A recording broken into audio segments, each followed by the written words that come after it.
What's up? This is Dak Dirty Spoons from the IWC, and this is the wrestling recap for February 18, 2012. First up, I'd like to just thank the wrestling guys for finally getting rid of Russo. If you haven't heard, Impact Wrestling no longer employs a one Vince Russo in their creative team. Vince Russo is out in TNA Creative. That's the best news I've heard in years, and it's probably the first step in making TNA a watchable product again. As it states right now, Dave Laganis is part of the TNA creative process, but we do not exactly know what his official title is. Brother Love is actually in charge, if you can believe it. Brother Love is in charge of TNA Creative. I like to say that Vince Russo's overbooking and convoluted storylines are no longer something I have to deal with anymore. You can see almost immediate improvements if you watched the TNA Impact last week. It was a much better show than it has been in quite a while. Unfortunately, now TNA's got to convince the rest of the fan base that their product is no longer written by a psycho. If you looked at the ratings, they almost had the worst ratings they've ever had in a year. I'm talking sub 1. But thankfully, they put the knockouts in a 10 knockout battle royal, and that kicked it up about 0.2%. Can't imagine why that would have helped the ratings. I can't think of anything. I did rewind it a couple times, but that's just me. Anyway, the next bit of interesting news is that the location for WrestleMania 29 has been announced by WWE. It will be at the MetLife Stadium, the same stadium where the New York Jets and the New York Giants have their home games. This is very interesting because there was a lot of speculation that it was WrestleMania 29 was going to be in Dallas at Jerry's World, Jerry Jones's new Cowboy Stadium, and that WrestleMania 30 would return to New York. This seems like that is not the case. Also, this is one of the few times where I don't think that generally when they have a New York WrestleMania, it's in Madison Square Garden. So this is not only is a different venue, it's an outdoor venue.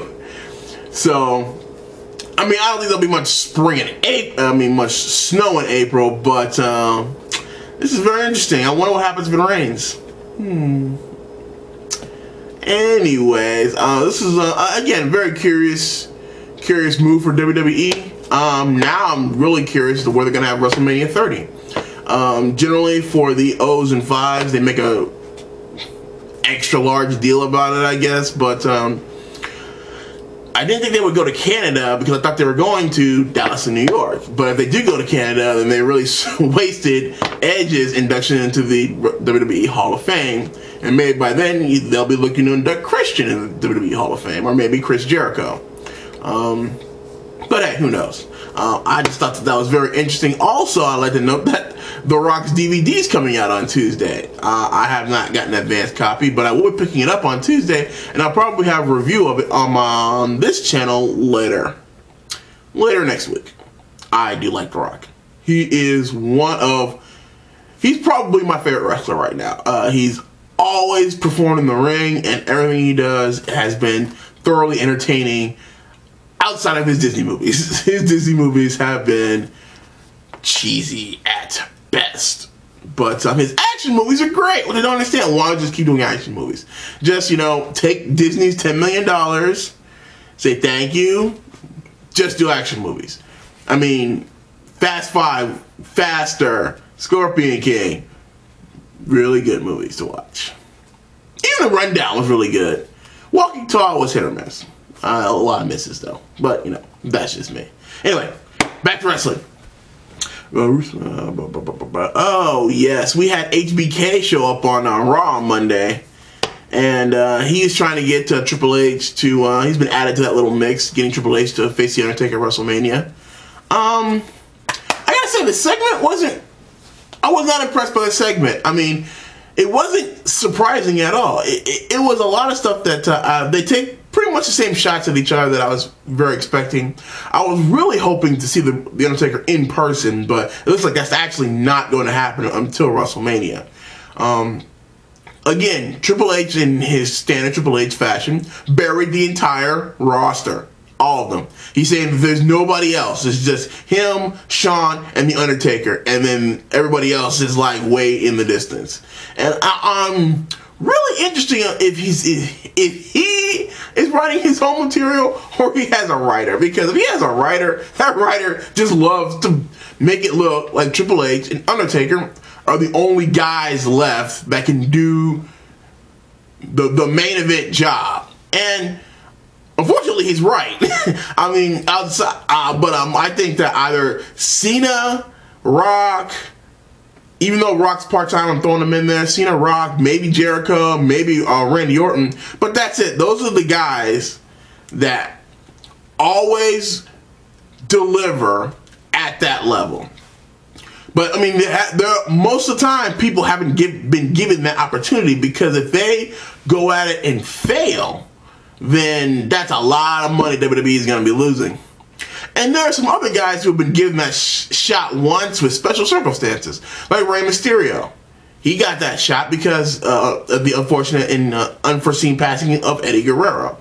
JBL, he got that shot because when he got that shot, everybody was injured. When JBL and John Cena were fighting every single SmackDown pay-per-view, it's because Taker was hurt. It was because Eddie was hurt. It was because everybody was hurt. And they needed a strong heel persona, and so they dressed up JBL as this, you know, New York cowboy, and he ran with it. And he ran with it all the way to the bank with some of his best work. But again, I think that's another wake-up call to WWE. They need to start working on these stars of tomorrow now, because the stars of yesterday can't keep coming back and bailing you guys out. I mean, that's just the case. Unfortunately, I'll still pay money to see The Rock. I'll still pay money to see Undertaker. I'll pay lots of money to watch Triple H, because they've always been great in the ring, and I just will. But there's going to come a time, and sooner rather than later, where they can't go. WWE has to realize that and start working on some of these new guys. You have to start working on building up Cody Rhodes, start building up Kofi Kingston, start building up The Miz, even though The Miz is in a serious doghouse right now. But start building up these guys so that they can be these larger-than-life superstars. But again, it's not my money. Who am I? Who am I to tell WWE how to run their machine? Although if they don't get that machine behind somebody that's not from the Attitude Era or just after, they're going to be in some serious trouble. Anyway, the last bit of piece of news I've got for you all today is tomorrow, on February 19th, is Elimination Chamber. I have already done a preview video. It is the one before this one.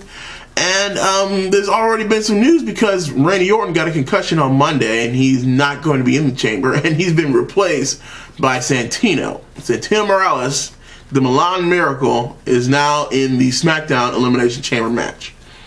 This does one of two things. One, it pretty much guarantees that CM Punk will have to lose his WWE Championship match tomorrow. Hopefully he'll lose it to Jericho or Kofi Kingston, but it's very well possible he'll lose it to maybe The Miz, to finally get The Miz some attention and get him off the ground, because right now he's spinning his wheels in the mud. Or possibly Chris Jericho, to give Jericho and Punk another reason to fight at WrestleMania. But then that means that Sheamus will be facing Daniel Bryan Danielson, because if you actually look at the SmackDown Chamber, I don't see anybody in there that's going to be naming big lights in Miami for WrestleMania. And unless they really, really get behind the Great Khali and get him another interpreter, I don't see the Great Khali winning. Cody Rhodes has the IC title. I don't see them putting the SmackDown show, the World Heavyweight Championship on him. Barrett is the only possible, but then who does he fight? Barrett and Sheamus? That's too... I don't see Barrett and Sheamus. I think Daniel Bryan Danielson retains. Sheamus challenges Daniel Bryan Danielson for the Heavyweight Championship. Jericho and CM Punk fight for the WWE Championship at WrestleMania. That's where we're at. Cat takes a little steam out of it. Oh well. Another weird thing about the Chamber, there's only 4 matches announced. There's a Divas title match, Kane and Cena, the ambulance match, and the 2 Chamber matches. 4. I mean, there's going to be a whole lot of extra people who are going to be called up to fill in some time for this. Hey, maybe The Rock will show up. Doubt it, but I'm hoping. Anyway, that's pretty much it. This has been That Dirty Spoons from the IWC. Be sure to like, subscribe to this video, leave a comment if you would, and you don't forget to follow me on Twitter at Dirty Spoons. Also, check out my other show, Mid Car for Life. There'll be a link in the description. And if you want to follow my co-host in crime, follow him at Boona713. This has been That Dirty Spoons from the IWC, signing off.